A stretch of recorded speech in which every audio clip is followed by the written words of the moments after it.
예배 자리에 오신 여러분 주님의 이름으로 환영합니다. 우리 옆 사람에게 이렇게 한번 인사하겠습니다. 예배하는 당신이 가장 아름답습니다. 인사하겠습니다. 예배하는 당신이 가장 사랑스럽습니다. 한 번만 더 인사하겠습니다. 예배하는 당신이 가장 사랑스럽습니다. 아멘. 오늘 시간 예배 회복의 날을 맞이하여서 우리가 다 같이 연합하여서 함께 하나님 앞에 예배하며 나아가겠습니다. 다 같이 사도신경으로 우리의 신앙을 고백하겠습니다. 나는 전능하신 아버지 하나님 천지의 창조주를 믿습니다. 나는 그의 유일하신 아들 우리 주 예수 그리스도를 믿습니다. 그는 성령으로 잉태되어 동정녀 마리아에게서 나시고 본디오 빌라도에게 고난을 받아 십자가에 못 박혀 죽으시고 장사된 지 사흘 만에 죽은 자 가운데서 다시 살아나셨으며 하늘에 오르시어 전능하신 아버지 하나님 우편에 앉아 계시다가 거기로부터 살아있는 자와 죽은 자를 심판하러 오십니다. 나는 성령을 믿으며 거룩한 공교회와 성도의 교제와 죄를 용서받는 것과 몸의 부활과 영생을 믿습니다. 아멘. 주께와 엎드려 경배드립니다. 찬양드리겠습니다.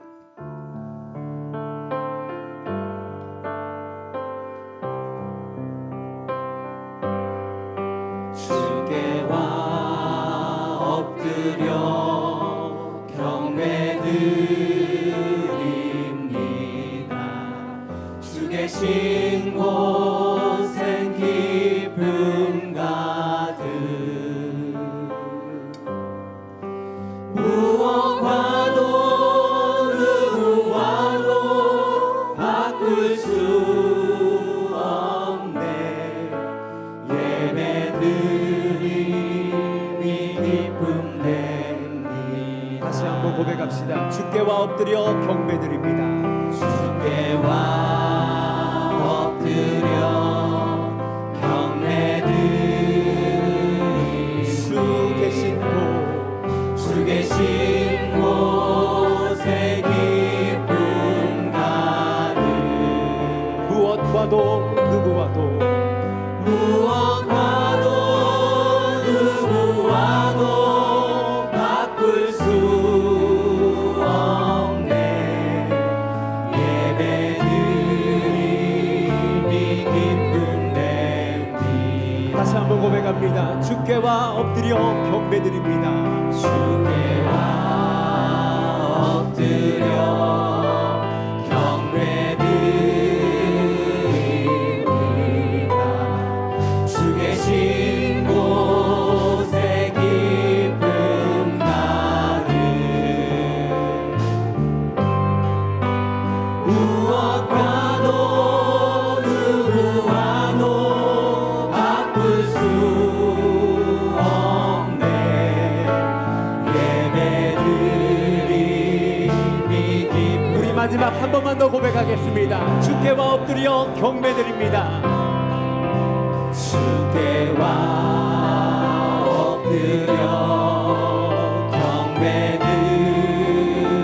주 계신 곳에 기쁨 가득 그렇습니다. 무엇과도 누구와도 바꿀 수 없네. 예배드림이 기쁨 됩니다. 무엇과도 누구와도 바꿀 수 없습니다. 무엇과도 누구와도 바꿀 수 없네. 예배드림 주님 이것이 우리의 고백입니다. 무엇과도 누구와도 바꿀 수 없네. 무엇과도 누구와도 바꿀 수 없네. 예배드림이 기쁨 됩니다. 허무한 시절 지날 때 깊은 한숨 내쉴 때 그런 풍경 보시며 탄식하는 분 있네. 고와 같은 너희를 버려두지 않으리. 내가 너희와 영원히 함께하리라. 허무한 시절 지날 때에도 무한 시절 지날 때 깊은 한숨 내쉴 때 그런 풍경 보시며 단식하는 분이네. 고와 같이 너희를 버려두지 않으리. 내가 너희와 영원히 함께하리라. 아멘. 성령이 오셨네. 성령이 오셨네. 성령이 오셨네. 내 주에 보내신 성령이 오셨네. 우리 인생 가운데 친히 찾아오셔서 그 나라 꿈꾸게 하시네.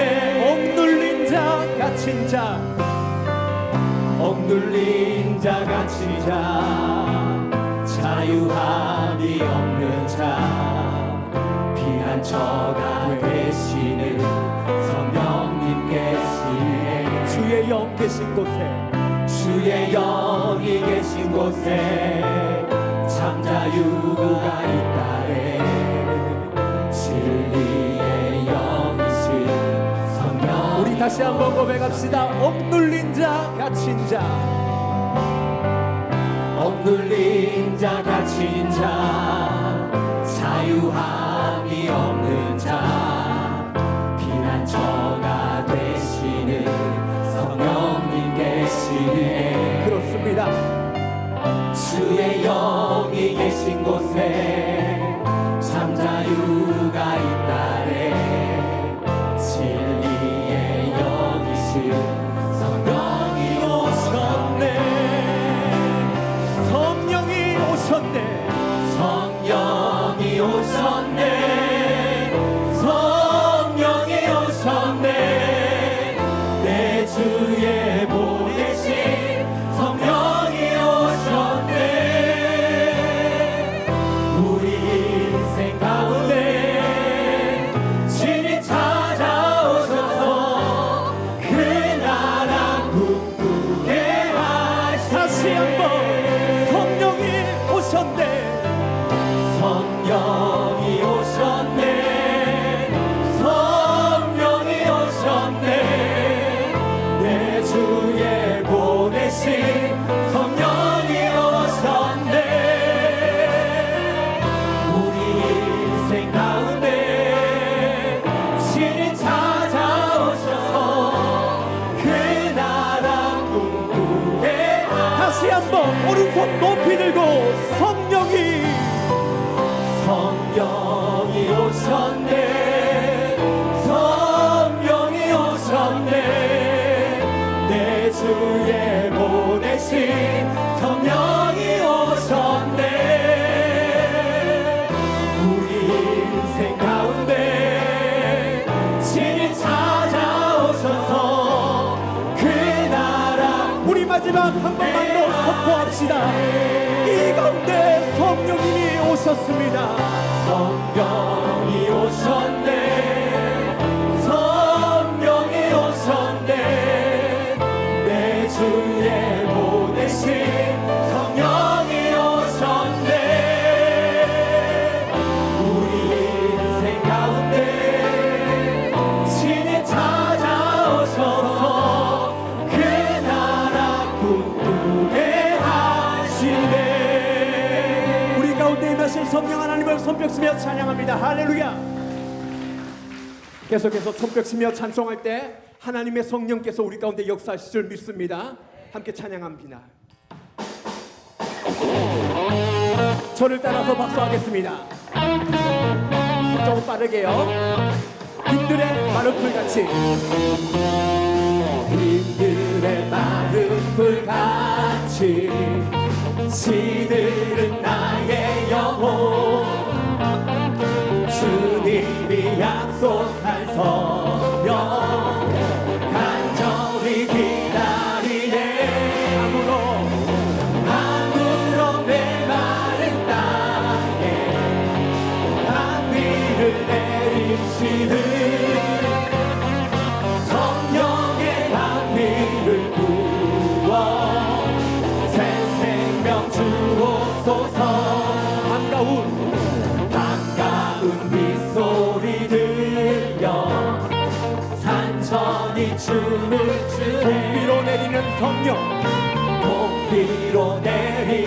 성령 내게도 주옵소서. 담으로 메마른 땅에 단비를 내리시듯 성령의 단비를 부어 새 생명 주옵소서. 우리 머리 위로 손 높이 들고 박수하겠습니다. 주의 성령님이 시간 가운데 함께 하소서. 절 따라 우로를 내려 초목이 무성하니 갈급한 내 심령 위에 갈급한 내 심령 위에 성령을 부으소서. 담으로 메마른 땅에 아무런 메마른 땅에 단비를 내리시듯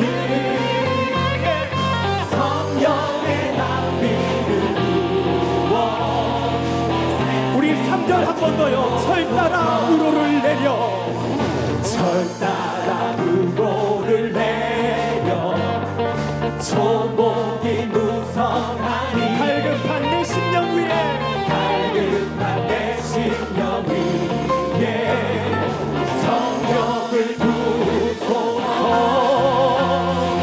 가물어 메마른 땅에 단비를 내리시듯 성령의 단비를 부어 새 생명 주옵소서. 4절을 고백합시다. 참되신 사랑의 언약 얻을 수 있사오랴. 오늘의 흡족한 은혜 주실 줄 믿습니다. 아멘. 강물어 메마른 땅에 단비를 내리시듯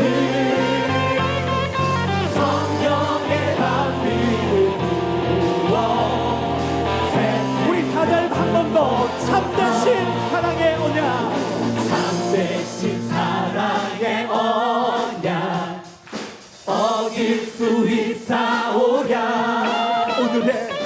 오늘의 흡족한 은혜 주실 줄 믿습니다.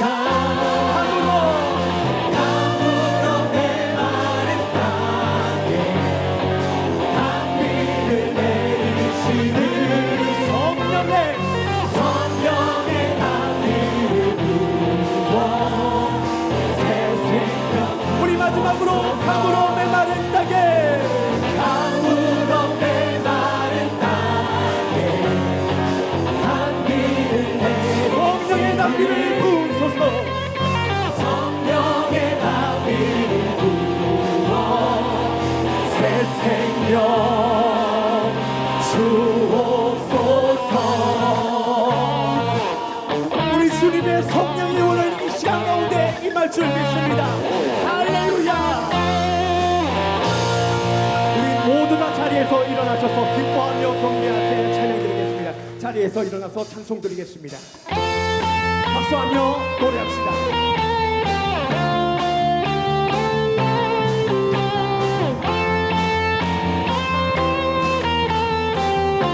우리 함께 선포합시다. 기뻐하며 경배하세 영광의 주 하나님. 주 앞에서 우리 마음 피어나는 온갖 죄와 슬픔 사라지고 의심 부른 거친 변함없는 기쁨의 주 밝은 빛을 주시네. 이절을 고백할게요. 땅과 하늘 만물들이 주의 솜씨 빛내고 별과 천사 노래소리 끊임없이 들려파. 불과 숲과 산과 골장 들판이 나가나 모든 만물 수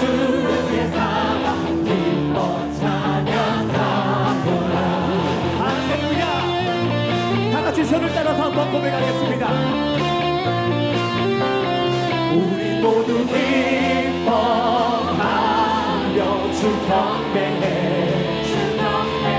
우리 모두 기뻐하며 주 경배해 더 큰 소리로 우리 모두 기뻐하며 주 경배해 우리 모두 기뻐하며 주 경배해 우리 주는 사랑이요 우리 주는 사랑이요 복의 근원이시니 삶이 기쁜 샘이 되어 바다처럼 넘치네 아버지의 사랑 안에 우리 모두 형제 서로 사랑하게 도와주시 새벽별의 노래 따라 새벽별의 노래 따라 힘찬 찬송 부르리 주의 사랑 주이 되어 한맘 되게 하시네 노래하며 행진하며 사둠의 성이고 승전가를 높이 불러 주께 영광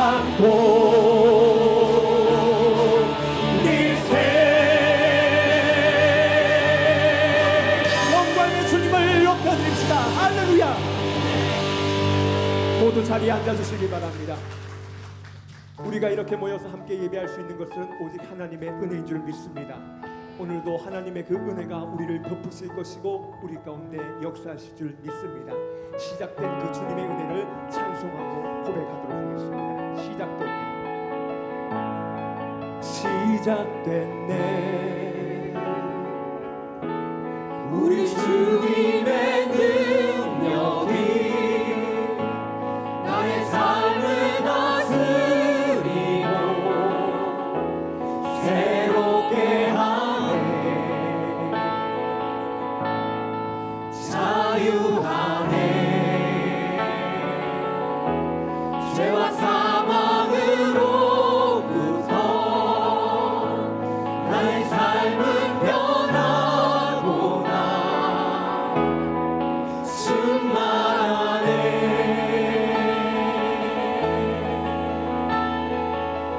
다시 한번 고백합시다. 시작됐네 시작됐네 우리 주님의 능력이 나의 삶을 다스리고 새롭게 하네 자유하네 죄와 사망으로부터 나의 삶은 변하구나 충만하네 은혜로다 주의 은혜 한량없는 주의 은혜 은혜로다 주의 은혜 변함없는 신실하신 주의 은혜 다시 한번 시작됐네 시작됐네 우리 주님의 능력이 나의 삶을 다스리고 새롭게 하네 감사합니다. 자유하네 죄와 사망으로부터 나의 삶은 변하구나 충만하네 충만하네 은혜로다 은혜로다 주의 은혜 한량없는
줄 믿습니다.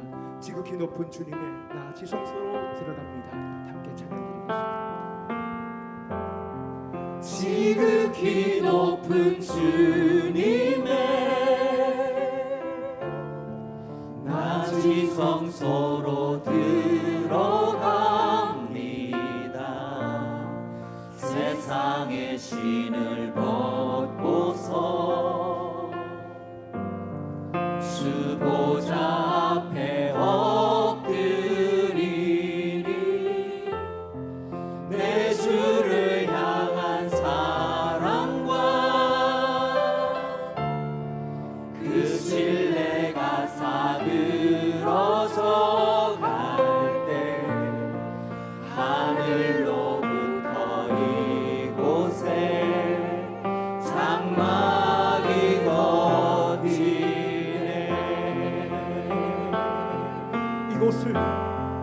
이곳을 덮으소서. 이곳을 비추소서. 내 안에 무너졌던 모든 소망 다 회복하리니.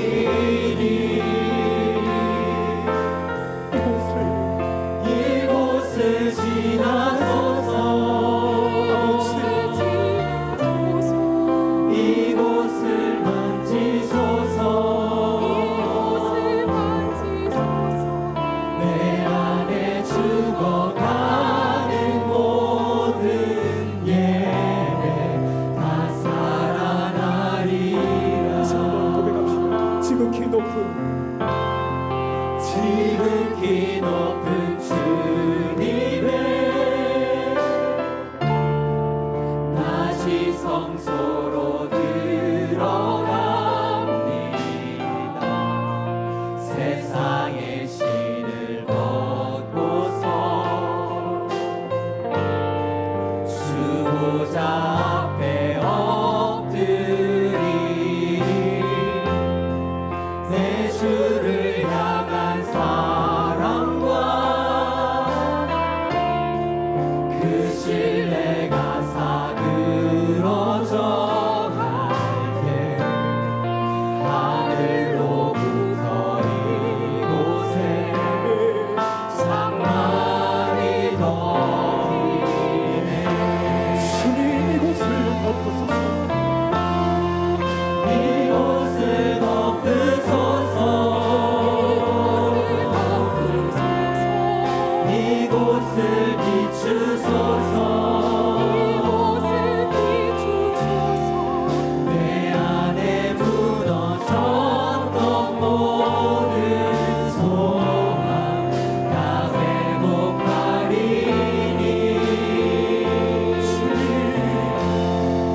이곳을 지나소서. 이곳을 만지소서. 내 안에 죽어가는 모든 예배 다 살아나리라. 이 시간 모두 두 눈을 감으시고요. 방금 불렀던 이 찬양의 가사가 우리의 기도의 제목이 되길 원합니다. 주님 이곳을 지나시고 덮으시고 만지시고 우리의 모든 것을 회복시켜 주옵소서. 간절한 마음으로 기도하며 기도의 자리로 나가겠습니다. 아버지,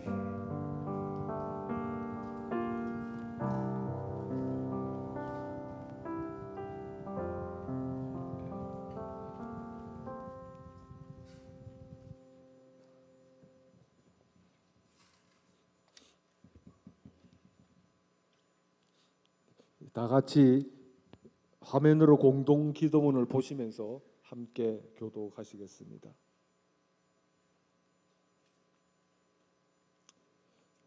전능하신 하나님 아버지, 영광과 권능의 하나님께 경배와 찬양을 드립니다.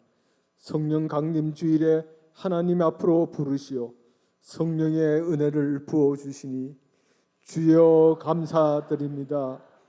먼저 하나님 말씀대로 살지 못한 죄와 허물을 주 십자가 앞에 내어놓고 애통하는 마음으로 회개하오니 주여 용서하여 주소서.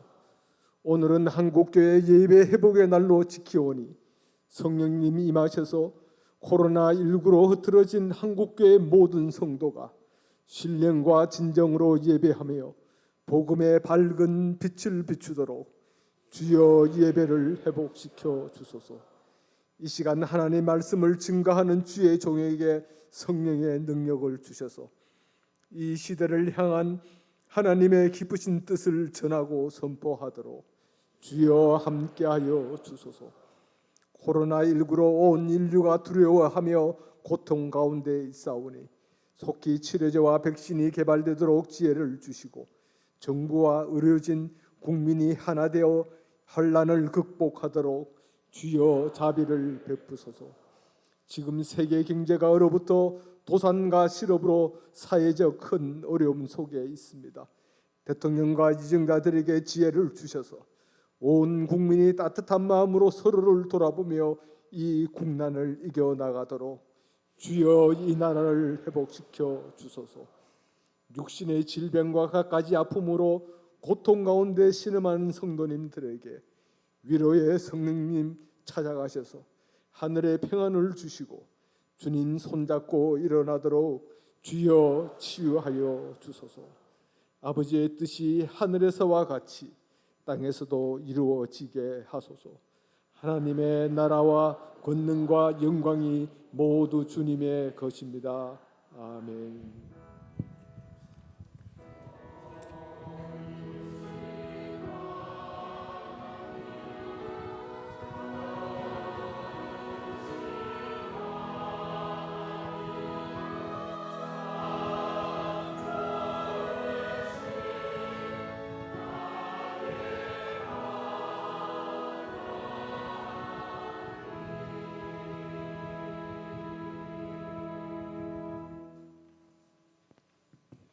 네, 이 시간은 온 성도들과 함께 하나님께 찬양의 힘을 드리겠습니다. 모두 자리에서 서서 1절은 우리 시온 찬양대가 부르겠습니다. 예, 자리에서 서서 함께 찬양하겠습니다.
네, 국내에서 신종 코로나 바이러스 감염증 확진자 1명이 추가로 발생하며 지금까지 감염자 수는 19명으로 영국에서 무더기로 나오던 코로나19 확진자가 이제는 전국 각지에서 속출하고 있고 또 숫자도 늘었습니다. 코로나19가 확산하면서 주일 예배에도 비상이 걸렸습니다. 전국 교회들은 코로나19의 확산을 막기 위해 적극적으로 대응했습니다.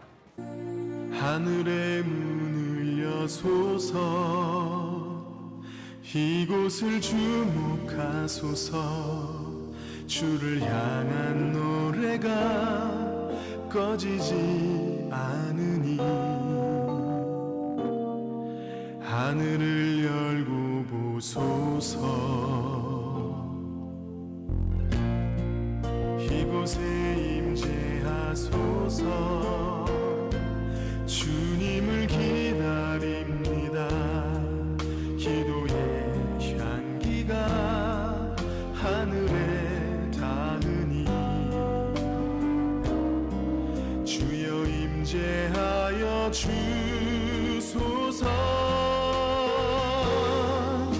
이곳에 오셔서 이곳에 앉으소서 이곳에서 드리는 예배를 받으소서 주님의 이름만이 오직 주의 이름만 이곳에 있습니다.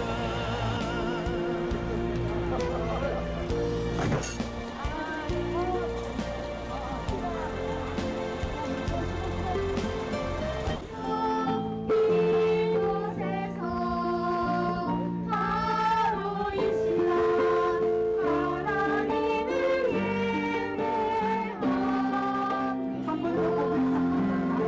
5월이 되면은 야외를 갔던 기억이 지금도 생생하게 나고 있습니다.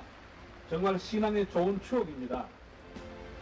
제가 이제 한 2달 정도 우리 주일학교 학생들, 중고등 학생들이 교회에 나오지 못했기 때문에 물론 영상으로 예배를 드렸겠지만 저 드라이브인 워십을 통해 가지고 하나님 앞에 함께 가족이 이렇게 부활의 주님을 예배하고 같은 시간에 하나님을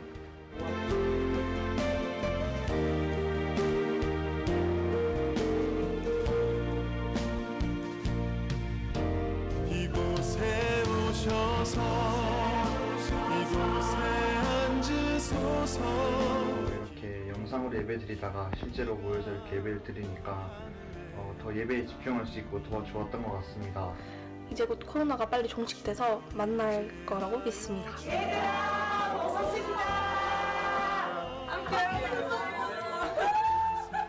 하나님께 찬양 드릴 수 있어서 정말 좋아요.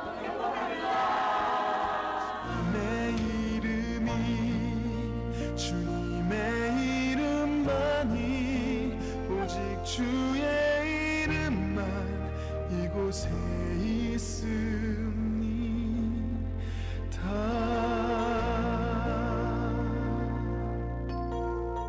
네, 우리 앞뒤 옆 사람 손들고 인사하겠습니다. 사랑하고 축복합니다. 반갑습니다. 네, 오늘 우리에게 주시는 생명의 말씀은 화면을 통해서 두 곳을 함께 읽도록 하겠습니다. 요한복음입니다. 하나님이 세상을 이처럼 사랑하사 독생자를 주셨으니 이는 그를 믿는 자마다 멸망하지 않고 영생을 얻게 하려 하심이라. 내가 복음을 부끄러워하지 아니하노니 이 복음은 모든 믿는 자에게 구원을 주시는 하나님의 능력이 됨이라. 먼저는 유대인에게요 그리고 헬라인에게로다. 복음에는 하나님의 의가 나타나서 믿음으로 믿음에 이르게 하나니 기록된 바 오직 의인은 믿음으로 말미암아 살리라 함과 같으니라. 아멘. 할렐루야. 한 주간 동안 평안하셨죠? 우리가 코로나 때문에 참 정상적인 예배를 제대로 드리지를 못했습니다. 그래서 한국 교회 지도자들이 그동안 코로나19 때문에 한 서너 달 온라인 예배를 드리고 했는데 이제 학생들도 등교를 하고 하니 또 확진자도 매일 10명 이하이고 해서 위축된 성도들이 용기를 내서 교회에 올 수 있도록 동기부여하는 것이 좋겠다라고 해서 성령 강림절인 5월 31일 오늘을 한국교회 예배 회복의 날로 정해서 선포를 했습니다. 그런데 그 회의를 한 이후에 한 주간, 두 주간 지나서 이태원 클럽을 통해서 한 200여 명의 확진자가 나오게 되고 수도권의 쿠팡 배달 업체에서 100명 이상의 확진자가 나오면서 상당한 염려 속에 주일을 맞이했습니다.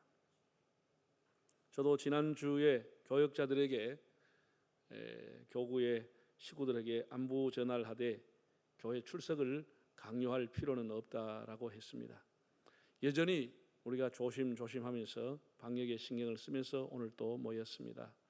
한번 따라하겠습니다. 다시 기도의 자리로, 다시 예배의 자리로, 다시 말씀의 자리로, 다시 봉사의 자리로, 그런 동기부여가 있기를 바랍니다.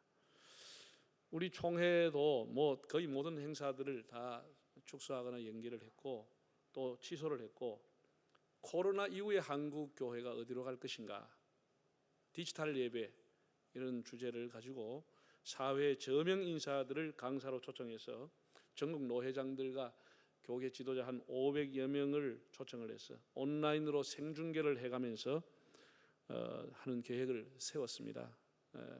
이 코로나가 들락날락해서 이걸 뭐 계획대로 진행이 될는지 또 축소할는지 연기를 할는지 이런 추이를 지켜보고 있습니다. 지금 우리 사회는 이 코로나19라고 하는 전염병이 들이닥쳐서 개인이든지 뭐 회사든지 어떤 단체든지 무엇을 계획을 할 수가 없게 됐습니다. 계획을 했다가 오히려 낭패를 볼 수도 있고, 그래서 이게 참 여사로운 일이 아니구나 이런 생각을 하게 됐습니다. 우리 근본 코로나가 종식되고 나면은 또 그 외에 우리가 또 한 해 뭐 살림살이를 한다, 무슨 큰 행사가 지나고 나면 항상 이 평가회라고 하는 걸 하지 않습니까? 몇 가지 평가회라는 건 몇 가지를 갖고 있습니다. 그 중에 하나는 손익을 계산하는 겁니다. 결산을 통해 가지고 이 일을 통해서 얻은 것이 무엇이며 잃은 것은 무엇인가?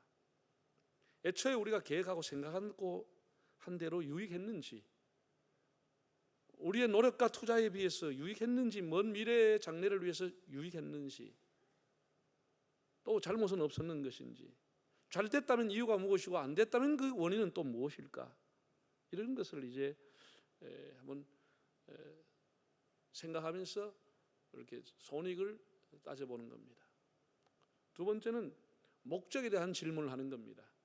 여름 성경학교면 여름 성경학교, 수련회면 수련회, 어떤 큰 행사를 했다. 그러면 목적에 따라 했는가?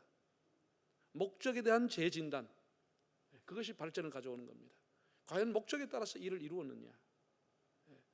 교인들이 실컷 교회 봉사하고 원망하고 불평하는 것은 목적을 따라 하지 않았기 때문입니다. 누구를 위해 봉사한 것입니까?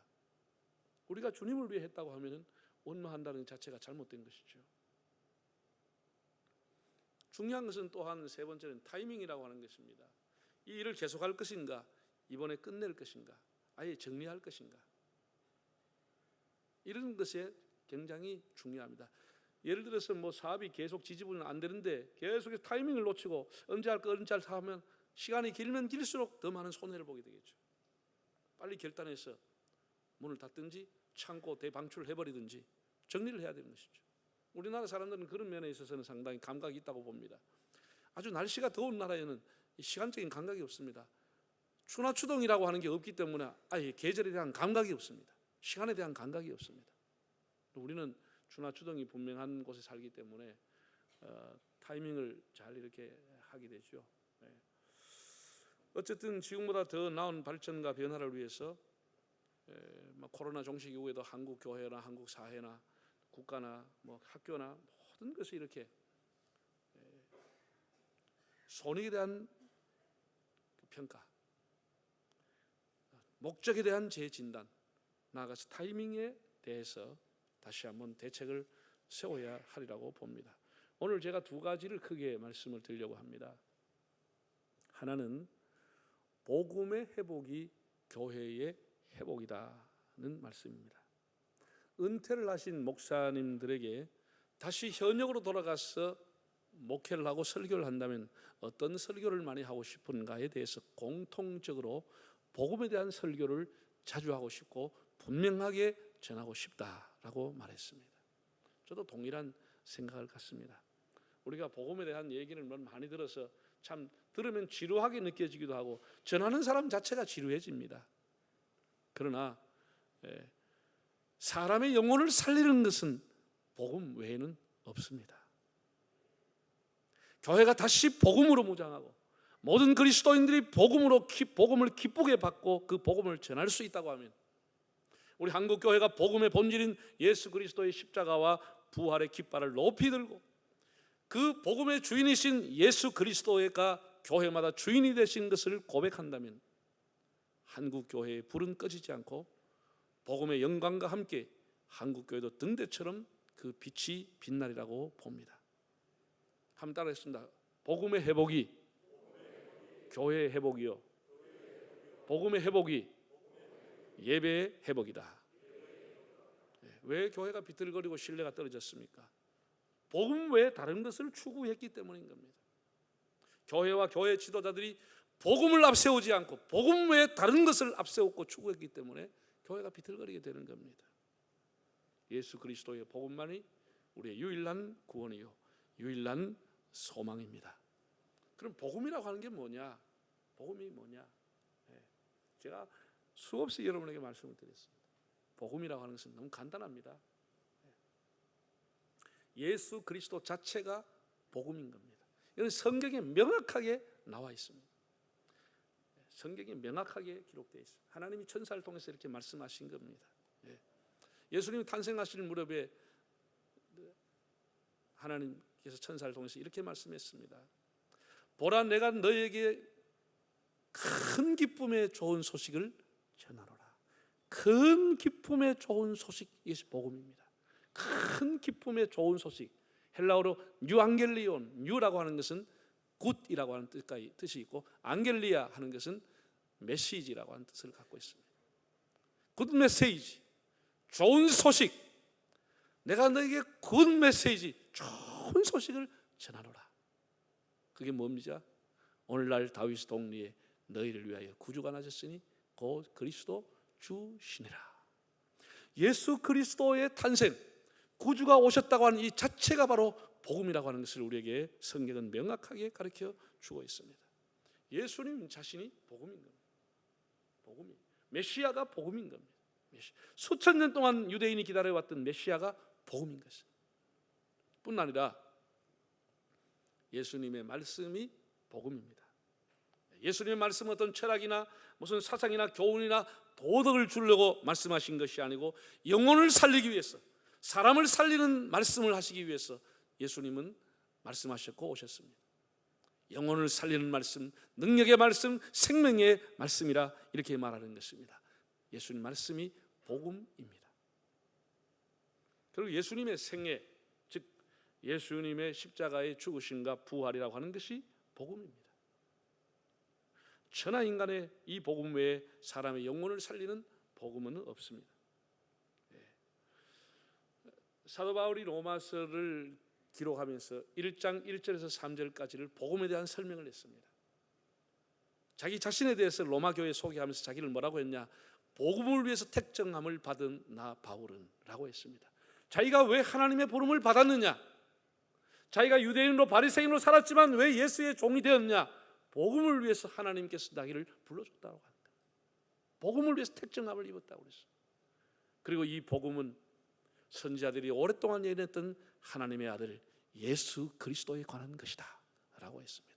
복음이 뭐냐? 바울은 예수 그리스도가 복음이라고 명확하게 로마서를 통해서 가르쳐 주었습니다. 우리가 신약 성경을 시작하는 네 권도 역시 복음서로부터 시작이 됩니다. 복음서 한 권이면 족함에도 불구하고 거의 비슷한 내용을 네 명의 저자가, 마태, 마가, 누가, 요한이라는 네 명의 증언자가 복음을 전해 주었습니다. 복음의 소식 주었습니다. 마가복음 1장을 보면은 1장 1절, 마가복음 시작한 1장 1절에 보면 이렇게 기록했습니다. 한번 화면 볼까요?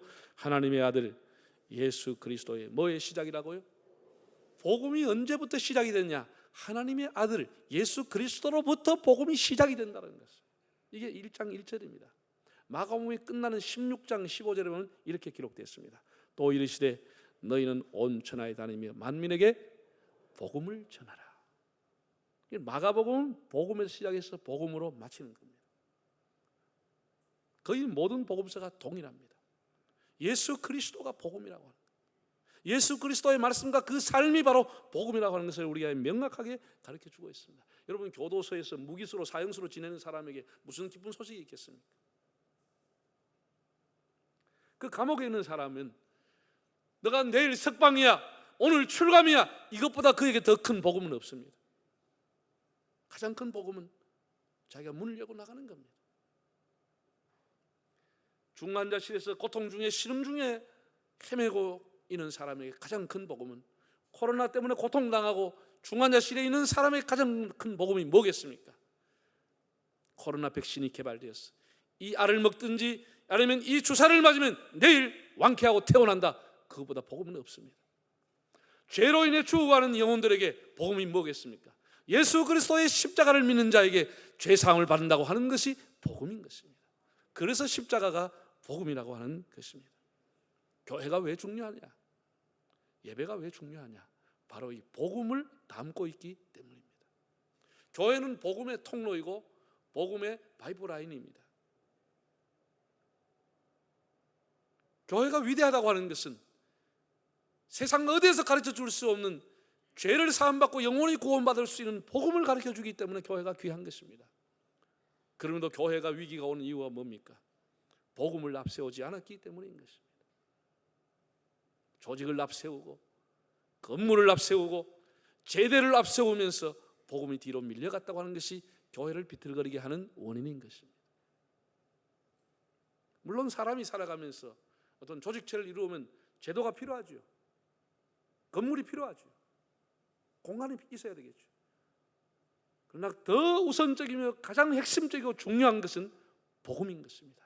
그 외 모든 제도와 건물은 복음을 뒷받쳐 주는 것에 불과한 것입니다. 교회가 복음을 수단화시키면, 교회가 복음을 뒤로 미루면 그건 이익 집단으로 변질되기가 쉽습니다. 복음보다 앞설 수 있는 것은 교회 안에는 없습니다. 왜 유대 종교가 예수님이 왔을 때 타락했다고 책망을 받았습니까?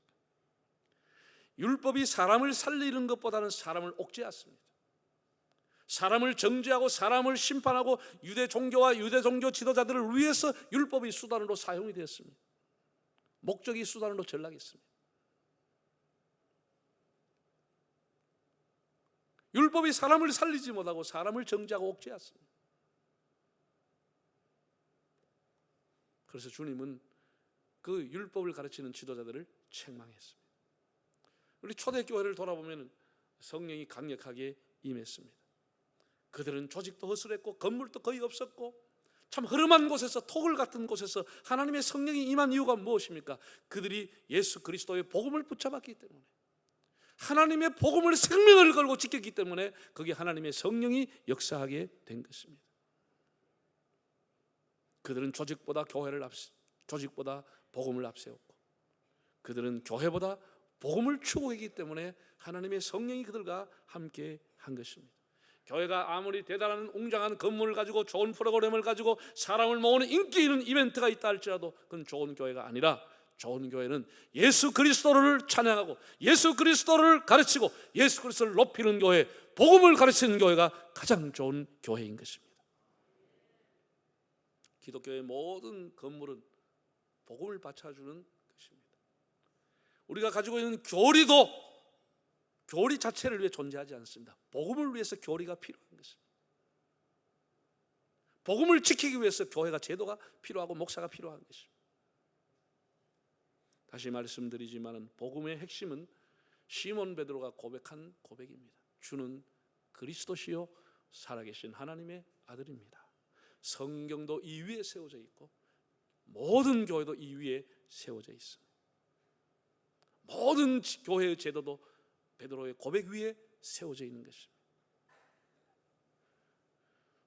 복음의 회복이 교회의 회복이고 우리의 신앙의 회복이요 예배의 회복인 줄 믿습니다. 네, 두 번째입니다. 두 번째인데 복음의 위대함입니다. 위대함. 네. 여러분 개인 인생뿐 아니라 세상을 바꾸는 것은 복음에게 있는 겁니다. 사람이 세상을 바꾸는 게 아닙니다. 네. 지금 우리 전 세계는 소위 말해서 BC와 AC로 구별을 하고 있습니다. 온 세계는 코로나 영향권에 들어와서 비포 코로나, 애프터 코로나로 시대가 구분될 만큼 긍정적이든 부정적이든 코로나가 엄청나게 세상을 바꾸어 가고 있습니다. 선진국들도 코로나 바이러스에 생사를 건 전쟁을 하고 있습니다. 국경을 폐쇄하고 경제활동을 제재시키고 종교활동도 심지어 제재를 하고 그 선진국에 잘 사는 나라에서도 백성들에게 다 재난지원금을 지불을 하고 있습니다. 일상이 완전히 깨어졌습니다. 네. 여러분 우리가 지금 문 밖에 나갈 때 뭐 운전면허증 운전하는 사람 운전면허증 가져가야 되고 어디 볼일 보러 가는 사람 지갑을 챙겨야 되는데 요즘은 그것보다 더 중요한 게 뭐죠? 요즘은 그거 없어도 괜찮은데 마스크가 없으면 저도 몇 번이나 새벽기도 또 낮에 볼일 보러 가다가 다시 차 타고 올라와서 마스크 가지고 올라오는 거예요. 잊어버려요. 이게 삶을 다 바꿔놨습니다. 어떤 지도자도 어떤 전쟁도 세계를 이렇게 바꾸지 못했습니다. 세상에 이렇게 무서운 겁니다. 눈에 보이지 않는 작은 바이러스가 온 세상을 다 바꿔놨습니다. 이렇게 무서운 겁니다. 사도 바울이 로마서를 기록할 때에 AD 57년경으로 봅니다. 그때도 전염병이 많았습니다. 우리나라에 135년 전에 선교사들이 들어와서 복음을 전할 때도 전염병이 조선시대에 창궐했습니다. 많은 선교사들이 일주일 한 달도 못 가서 꽃을 피지 못하고 그냥 전염병으로 죽었습니다. 청운의 꿈을 안고 복음을 전하러 왔던 호주에서 그 수천 리를 왔던 헨리 데이비스 부산에서 하루 만에 전염병으로 죽었습니다. 부산에 도착해서 하루 만에 죽었습니다. 가슴 아픈 일이죠. 그만큼 전염병이 무섭고 많은 생명을 뺏어갔습니다. 성경에 제가 이제 보니까 성경에도 전염병, 역병이라는 단어만 45번이나 나옵니다. 역사적으로 보면은 주 165년에 마르크스 아우렐리우스라고 하는 사람이 로마의 황제가 됐습니다. 이 사람이 집권하는 15년 동안의 홍역과 전염병이 창궐했는데 로마 인구의 약 4분의 1이 죽고 아우렐리우스 황제도 역시 전염병으로 죽게 됩니다. 그 후에도 전염병이 끝나지 않고 주기적으로 돌면서 수많은 생명을 뺏어갔고 여러분이 잘 아는 흑사병이라고 하는 전염병으로 2천만 명 이상의 사람들이 죽었습니다. 어마어마하게 무서운 것이죠. 네. 로마의 그 패망, 로마의 멸망사를 연구한 학자들의 글을 보면은 로마가 멸망한 원인이 몇 가지인데 그 중에 하나가 뭐냐? 로마의 인구 감소로 꼽았습니다. 로마가 전염병으로 너무나 많은 사람이 죽어서 국방을 할 수 있는 힘이 없었다는 것입니다. 그것이 그 강한 로마를 무너뜨리는 것이 무엇이냐? 군대가 아니고 인구의 감소, 즉 전염병 때문에 로마가 무너졌다는 겁니다. 그렇게 무서운 겁니다. 네. 여러분 지금은 뭐 의학이니 과학이니 뭐 이 정보라고 하는 것이 최고로 발달해 있는 시대 아닙니까? 네? 이렇게 어마어마한 시대인데도 과학이 발달했는데도 얼마나 많은 사람이 죽었습니까? 제가 어제 이제 검색을 해봤더니 전 세계 코로나 확진자 감염된 사람이 약 600만 명입니다. 600만 명이에요. 590 몇만 명이더라고요. 그리고 그 중에서 확진 판결을 받은 사람 중에서 완치한 사람이 250만 명입니다. 그리고 나머지 350만 명 아직도 고통 중에 있어요. 그리고 죽은 사람만 36만 명이 넘었습니다. 엄청난 숫자입니다. 예? 엄청난 숫자. 36만 명이 코로나로 죽었습니다. 지금 이렇게 과학과 의학을 시대인데도. 예. 그러니까 옛날에는 속수무책인 거예요. 걸리면 속수무책으로 죽는 거예요. 방법이 없는 겁니다. 우리 AD 100년경의 기독교 인구가 한 8천 명 정도로 봅니다. 로마에 있었던 로마에서 노예 생활하고 뭐 토굴에서 살았던 사람들, 정말 학대와 멸시와 온갖 천대를 받으며 사람 취급받지 못하고 살았던 크리스찬 초기의 인구가 한 8천 명, 로마 인구 전체의 0.4% 정도였다고 추정합니다. 그러면 그렇게 전염병이 창궐할 때 그렇게 멸시받고 학대받고 핍박받았던 크리스찬들은 어떻게 생존했을까?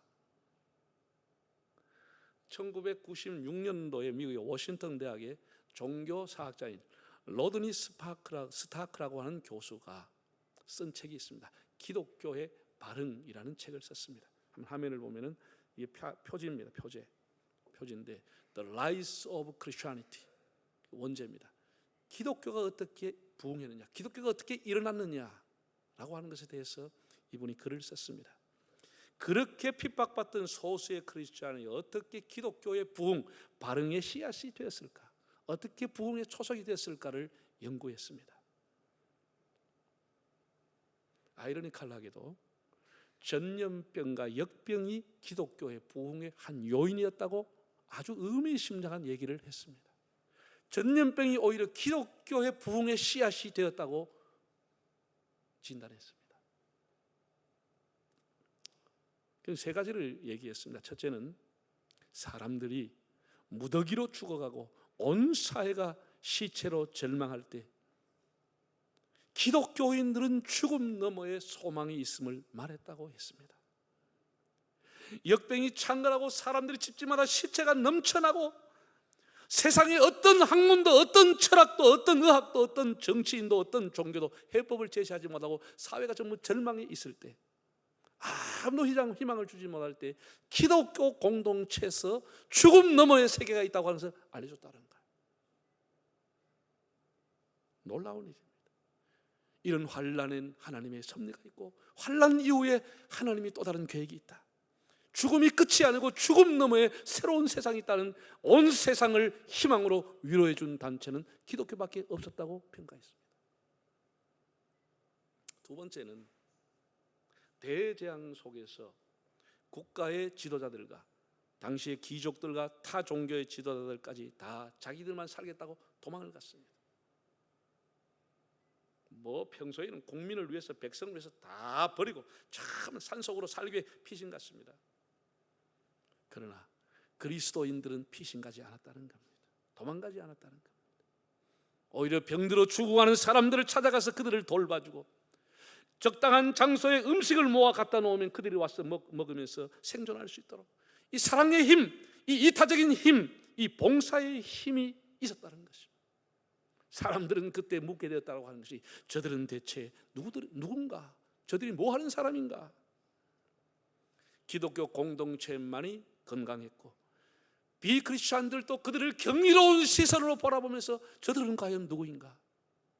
다 피난 갈 때 피난 가지 않고 봉사의 힘을 발휘했던 단체를 보고 사람들은 경이롭게 보기 시작했다는 것입니다. 세 번째, 감염병 때문에 가정이 다 해체되고 말았습니다. 부모가 자식을 버리고 자식이 부모를 버리고 이웃이고 가족이고 다 해체돼 버렸어요. 그러나 평소에 크리스천들은 예수 그리스도의 가르침대로 서로 의지하며 서로 사랑하며 살았다는 것입니다. 사람들이 그들에게 질문했습니다. 당신들이 왜 그렇게 하느냐고 물었을 때 그들은 우리가 믿는 예수 그리스도가 그렇게 가르쳐줬기 때문에, 예수 그리스도가 그렇게 살아라고 가르쳐줬기 때문에 우리는 그의 가르침을 따라서 살아가고 있다고 했다는 것입니다. 사람들은 날마다 기적을 보고 있다고 평가를 했습니다. 절체절명의 위기를 지나면서 사람들은 저들이 믿고 있는 신은 우리의 신과 다르다라고 평가하게 됐습니다. 저들이 믿고 있는 신이 진짜다, 저들이 진짜다, 그들을 인정하고 평가하기 시작했습니다. 그 후부터 많은 발걸음들이 스스로 기독교 공동체를 향하게 되었습니다. 환난을 당하면 진리가 드러나게 되는 것입니다. 평소에는 모르는 것이죠. 극심한 환난이 진리를 이렇게 갈라놓았습니다. 그들이 보여줬던 용기, 그들이 사회를 향해 외쳤던 희망의 메시지, 그들이 보여줬던 사랑의 실천이 200년 후에 기독교를 제국에 공인된 종교로 받아들이게 된 원인이 되었다고 평가했습니다. 굉장히 중요한 거라고 생각합니다. 여기에 우리 한국교회가 살 길이 있다고 봅니다. 교부 터툴리안이 이렇게 말했습니다. 와보라, 그리스도인이 얼마나 사랑을 가지고 살아가고 있는지. 약자를 돌보고 친절을 베푸는 것이 우리의 공동체의 본질이라고 했습니다. 사랑하는 여러분, 복음은 이렇게 위대한 것입니다. 한 사람의 개인의 영혼을 살리는 것에 끊기지 않고 사회를 바꾸는 것이 바로 복음의 능력인 것입니다. 복음은 위대한 것입니다. 우리 다시 사도 바울의 로마서 1장 16절, 요한복음 3장 16절을 읽어보겠습니다. 내가 복음을 부끄러워하지 아니하노니 이 복음은 모든 믿는 자에게 구원을 주시는 하나님의 능력이 됨이라. 먼저는 유대인에게요 그리고 헬라인에게로다. 하나님이 세상을 이처럼 사랑하사 독생자를 주셨으니 이는 그를 믿는 자마다 멸망하지 않고 영생을 얻게 하려 하심이니라. 이것이 복음입니다. 하나님이 세상을 이처럼 사랑했다고 하는 것, 하나님이 죄인된 나를 이처럼 사랑했다고 하는 것, 예수님이 십자가에 죽기까지 이처럼 나를 사랑했다고 하는 것, 이게 복음 중에 복음인 겁니다. 좀 더 깨끗해지면 나를 사랑하사가 아니고, 좀 더 의롭게 살면 나를 사랑하사가 아니고, 좀 더 사람답게 살면 나를 사랑하사가 아니고, 내 모습 그대로, 탕자의 모습 그대로, 내 있는 그대로를 사랑해 주신 하나님, 이 절대적인 사랑, 사랑받을 아무런 존재와 조건이 없음에도 이처럼 사랑해 주신 이 사랑이 바로 복음입니다. 여러분, 이제 이 복음의 깃발을 높이 들고 복음에 합당한 삶을 살아갑시다. 코로나가 우리의 믿음을 빼앗아갈 수가 없고 하나님을 사랑하고 사모한 예배자의 삶을 무너뜨릴 수는 없습니다. 하나님의 성령을 사모하면서 우리가 어두움의 옷을 벗고 빛의 갑옷을 입고 낮에와 같이 단정히 행하면서 복음의 능력이 있음을 우리 가정과 삶을 보여주면서 살아가는 삶이 되시기를 바랍니다. 머리 숙이겠습니다.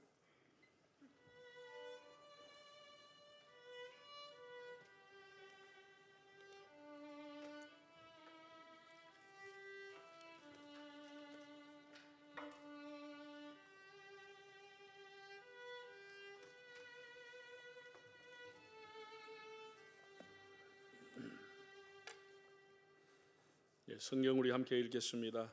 여호와께서 너를 지켜 모든 환난을 면하게 하시며 또 네 영혼을 지키시리로다. 여호와께서 너의 출입을 지금부터 영원까지 지키시리로다. 아멘. 우리 다 일어나서 찬송가 510장을 드리면서 준비하신 헌금을 드리겠습니다.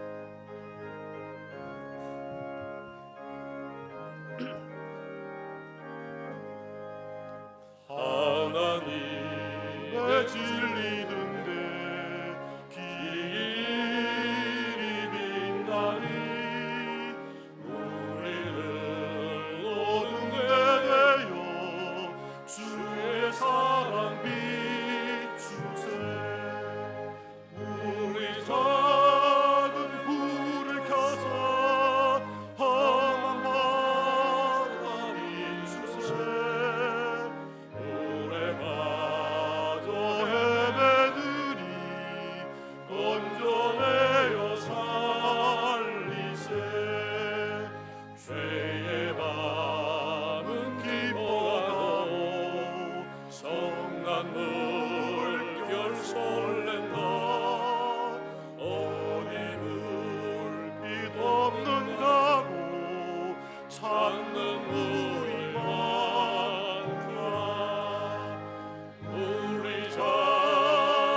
건져내어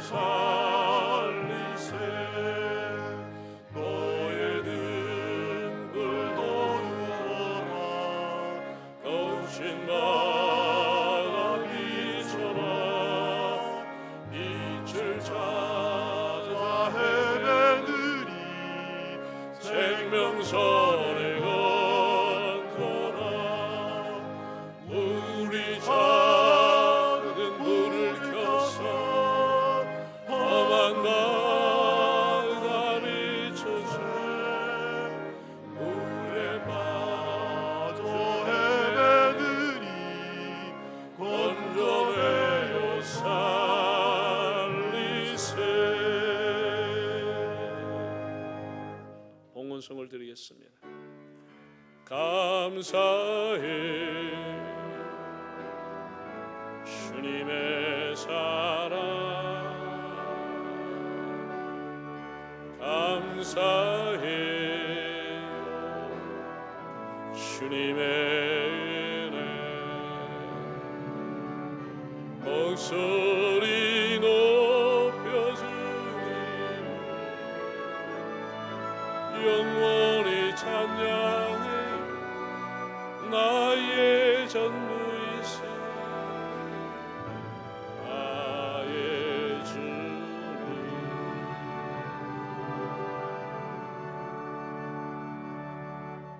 존귀하신 하나님 아버지, 지난 한 주간도 은혜 가운데 주의 날개 아래 살게 하시고 성령 강림절 한국교회 예배 회복의 주일에 이렇게 사방에서 귀한 성도들이 나와 마음을 다하여 하나님을 경배하게 하심을 감사드립니다. 한국교회 예배 회복이라고 하는 것이 곧 복음의 회복인 줄로 믿습니다. 우리 모든 한국교회가 영혼을 살리는 복음의 위대함을 깨닫고 다시 복음으로, 다시 예수님께로, 다시 본질로 돌아가는 교회가 되게 하여 주시옵소서. 예배가 회복되고 일상이 회복되고 우리의 기도의 생활이 회복되고 봉사의 자리가 회복되고 복음에 합당한 삶이 회복되어지는 은혜가 있게 하시옵소서. 하나님 앞에 귀한 헌금을 드립니다. 온라인 헌금도 함께 드립니다. 주님 영광을 받으시고 성도들의 가정과 직장과 생업에 하나님의 은혜가 함께 하시고 하나님 우리 온 성도의 가정이 정말 예수 그리스도를 섬기는 복된 가정, 복된 보금자리가 되게 하시고 예수님의 향기가 드러나며 신앙이 계승하는 아름다운 가정들이 되게 하옵소서.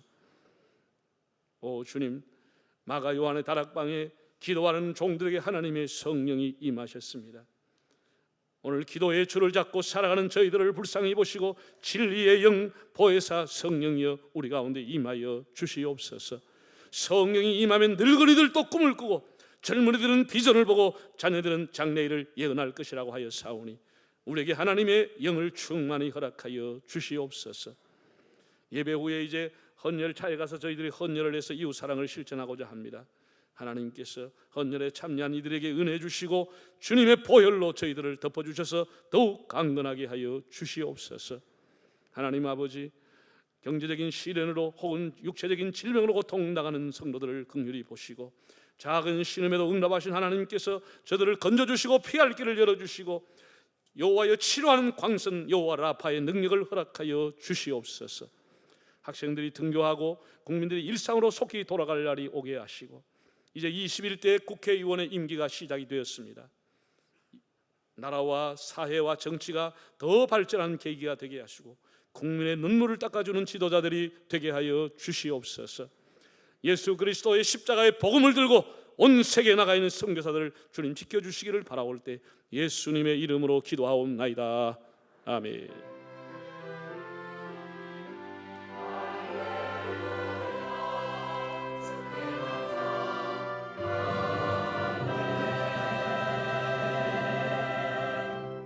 내가 복음을 부끄러워하지 아니하노니 이 복음은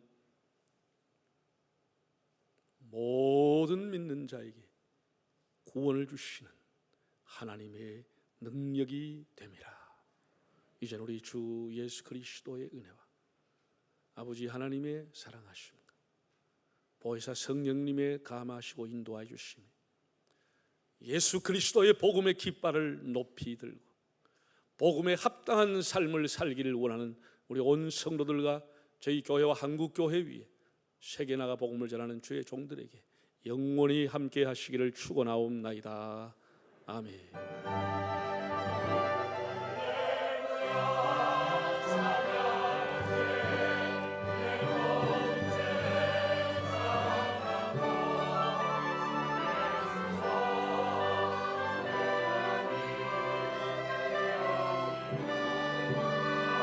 함께 할렐루야 할렐루야